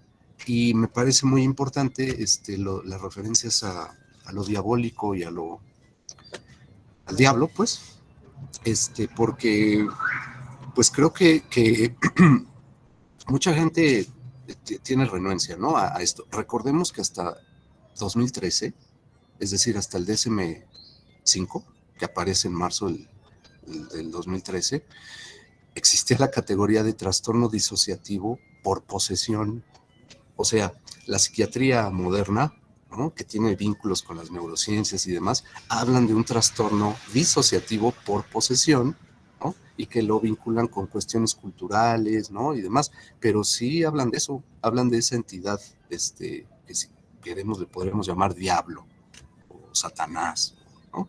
Y pues también el fenómeno de las posesiones, pues es algo súper trabajado, ¿no? Desde las teologías, no nada más habría una, sino hay muchas. Entonces, bueno, yo comentaría esto. Gracias. Voy a meter ahí mi cuchara también porque me parece muy interesante tanto tu pregunta, Sabrina, como lo que comenta Georgel y lo que también expuso Marcos, que ahorita con lo que acabas de lanzar me parece que es una anudación de los tres espacios o de las tres presentaciones. Freud, en una neurosis demoníaca del siglo XVII, me parece que era, también aborda este tema de lo demoníaco.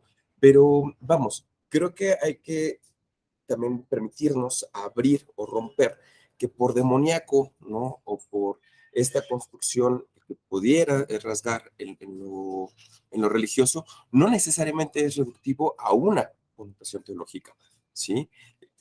Creo que lo interesante es que ambos elementos están íntimamente ligados con la condición de la sexualidad y de la muerte, de condiciones intramitables, ¿sí? Que de una forma u otra, es decir, no hay un saber per se en relación a la sexualidad, ¿sí? Y entonces el cuerpo pareciera también funcionar como un anclaje donde aquello que adviene desde lo placentero, ¿sí?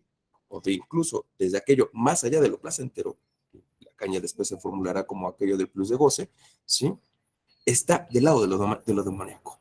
El cuerpo como receptor, ¿sí?, de aquello condicionante al no saber, a la impotencia, ¿sí?, de significar o resignificar o incluso simbolizar aquellas experiencias, ¿sí?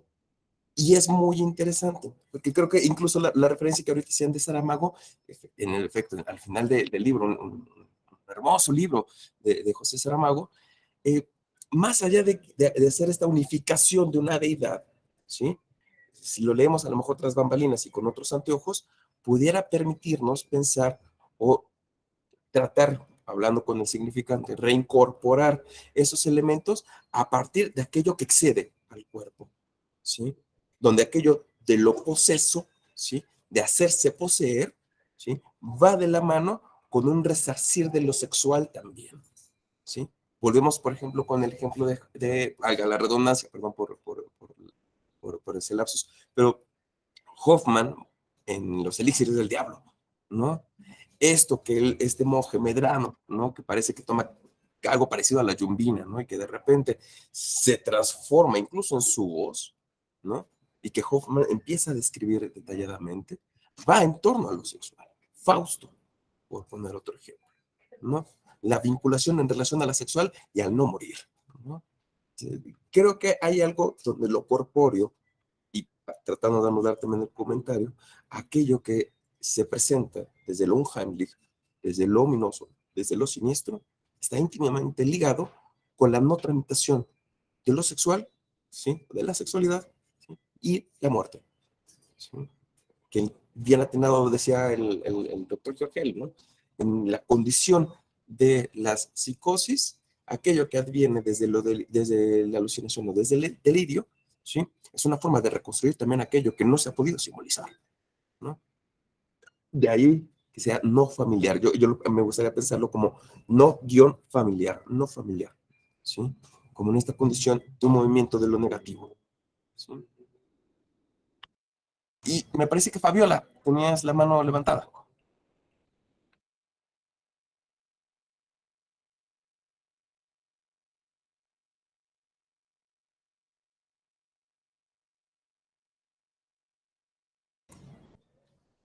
Espero no haberle asustado. No sé si hay algún otro comentario, algo que haya quedado en el tintero. Pueden abrir el micrófono de manera libre o utilizar, en su defecto, el chat que estamos aquí leyendo.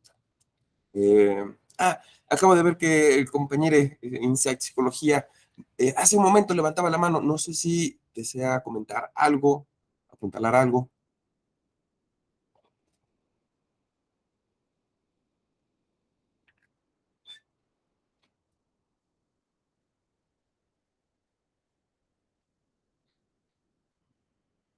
Me parece que no.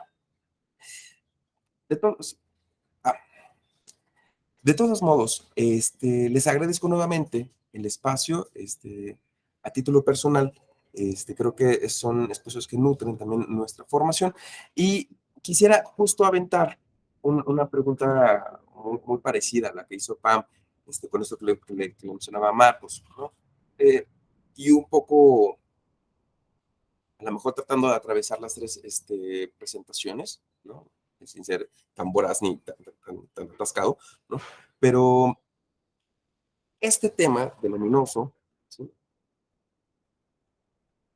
¿Hubo algo que les convocó con los temas que presentaron? Es decir, desde esta condición de Tasco, desde la cuestión de las maternidades, pues, finalmente el cine, la literatura y bueno, este recorrido que muy puntualmente el doctor Giorgel Moctezuma nos presentó, ¿hubo algo que les haya atravesado?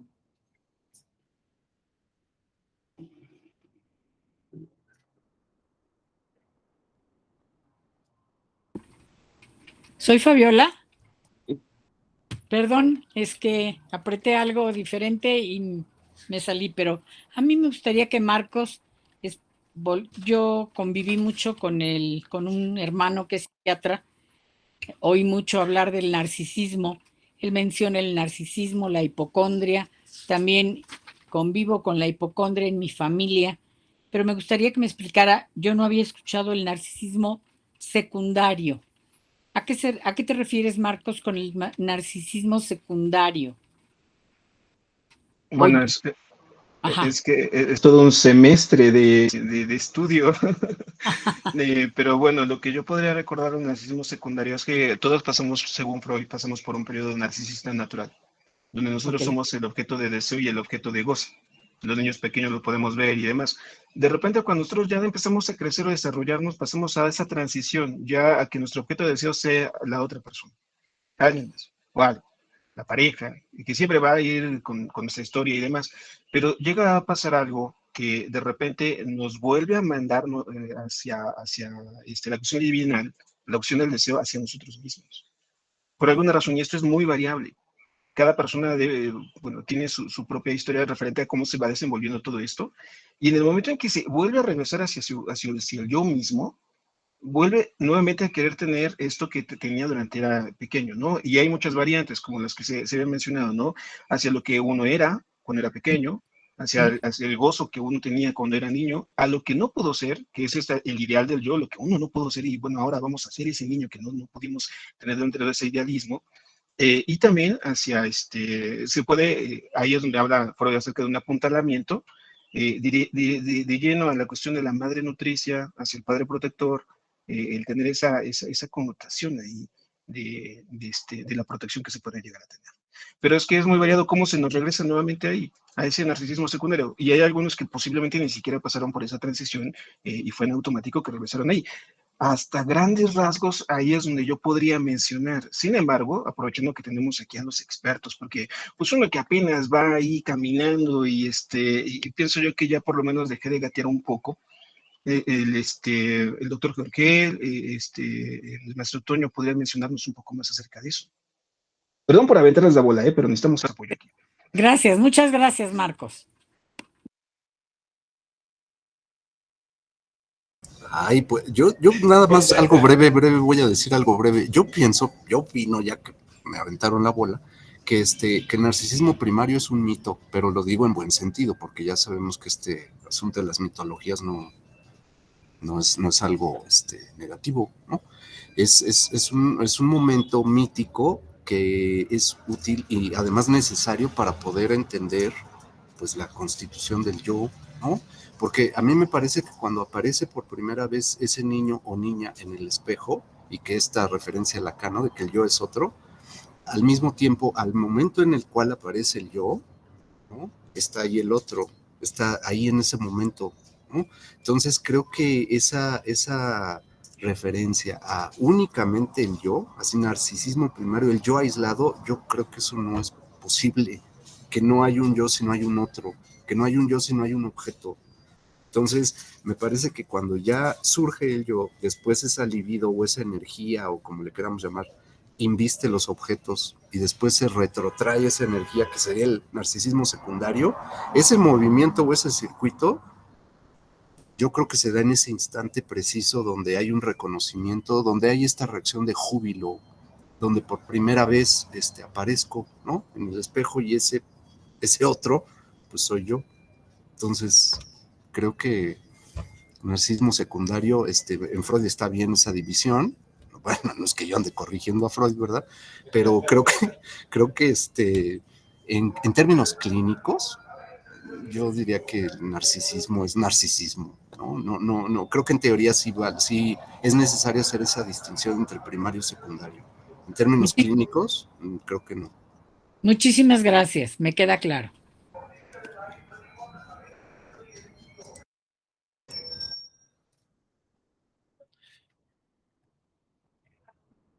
Bueno, no sé si quieran contestarle entonces la pregunta que quedó en el tintero. Vamos a otra cosa. Ahí iba Santiago, iba a contestar. Bien, es que pienso yo que no podemos abordar algo si no es personal.